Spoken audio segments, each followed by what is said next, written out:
बहुत समय पहले की बात है। समुद्र के बीचों बीच एक बेहद सुंदर और चमकदार नगरी थी, स्वर्ण लंका। यह नगरी इतनी भव्य थी कि उसके महलों की दीवारें सोने से बनी थीं, सड़कें चांदी की तरह चमकती थीं और चारों ओर खुशहाली ही खुशहाली दिखाई देती थी। लेकिन यह लंका हमेशा रावण की नहीं थी। कहते हैं कि इस अद्भुत नगरी का निर्माण स्वयं भगवान विश्वकर्मा ने किया था और उन्होंने इसे धन के देवता कुबेर के लिए बनाया था। कुबेर बहुत दयालु और न्यायप्रिय राजा थे।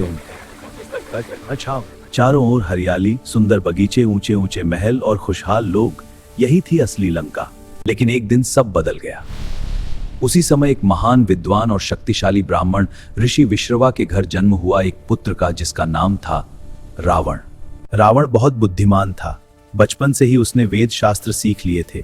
वह भगवान शिव का बहुत बड़ा भक्त था, लेकिन उसके मन में एक कमजोरी छिपी थी और वह थी अहंकार था। रावण के मन में एक ही विचार था कि उसे दुनिया का सबसे शक्तिशाली राजा बनना है। राजा बनने की इसी प्रबल इच्छा से उसने घोर तपस्या शुरू कर दी। सालों तक रावण ने भगवान ब्रह्मा को प्रसन्न करने के लिए कठोर साधना की। अंततः उसकी भक्ति से प्रसन्न होकर भगवान ब्रह्मा प्रकट हुए और बोले, मांगो मांगो, क्या चाहते हो? रावण ने हाथ जोड़कर कहा, मुझे हार न सके। रावण की कठोर तपस्या से प्रसन्न होकर भगवान ब्रह्मा ने उसे यह वरदान दे दिया। बस अब उसने सोचा, दुनिया की सबसे सुंदर नगरी तो लंका है और उसे पाने के लिए उसने कुबेर पर हमला कर दिया। भयंकर युद्ध हुआ, कोई हरा नहीं सका। आखिरकार कुबेर हार गए। अब रावण बन चुका था लंका का स्वर्ण सम्राट। रावण बुरा राजा नहीं था। उसके राज में कोई गरीब नहीं था, कोई भूखा नहीं रहता था और स्वर्ण लंका बहुत विकसित और समृद्ध नगरी बन चुकी थी। स्वर्ण लंका में हर जगह सुरक्षा और व्यवस्था थी। सैनिक हर मार्ग की रक्षा करते थे, निश्चल जीती थी। यही अहंकार आगे चलकर सीता हरण का कारण बना है। एक दिन रावण की बहन शूर्पणखा का भाव ने पाला। उसने रावण को बदला लेने के लिए उकसाया और अपनी बहन की बात सुनकर रावण ने बदला लेने की ठान ली।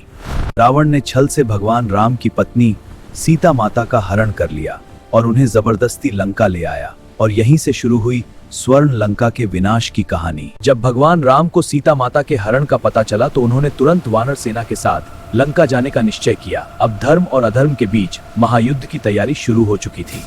हनुमान जी सबसे पहले लंका पहुंचे। उन्होंने देखा सोने। जब उन्होंने अशोक वाटिका में सीता माता की दुख भरी दशा देखी तो वे क्रोध से भर उठे। हनुमान जी ने पूरी लंका में आग लगा दी और देखते ही देखते स्वर्ण नगरी जल उठी और इसी के साथ शुरू हुआ इतिहास का सबसे महान युद्ध। रावण के पास था 10 सिर, अपार शक्ति और अनेक जादुई हथियार। वह चालाने और युद्ध में अतिशय दिखाई देता था। भगवान राम के पास था धर्म का बल और सत्य का साथ। अंत में भगवान राम ने अपने दिव्य ब्रह्मास्त्र से रावण का वध कर दिया। रावण के बाद उसके भाई विभीषण को लंका का नया राजा बनाया गया। विभीषण के राज में स्वर्ण लंका में फिर से शांति लौट आई है। नगर फिर से समृद्ध और सुरक्षित बन गया। और इस कहानी से हमें 3 बड़ी सीख मिलती हैं। याद रखो, अहंकार सबसे बड़ी हार है।